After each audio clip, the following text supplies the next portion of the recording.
ایک دن حضور نے فرمایا جس میری بیوی کے نا میری زوجہ کے ہاتھ سب سے بڑے ہوں گے سو میرے وصال کے بعد سب سے پہلے مجھے ملے گی۔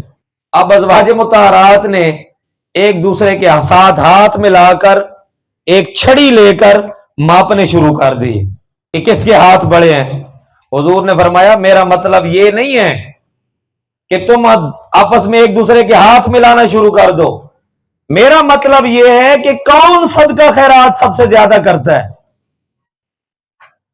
جو تم میں سے صدقہ خیرات سب سے زیادہ کرتا ہوگا وہ میرے وصال کے بعد مجھ سے پہلے آ کر ملے گا۔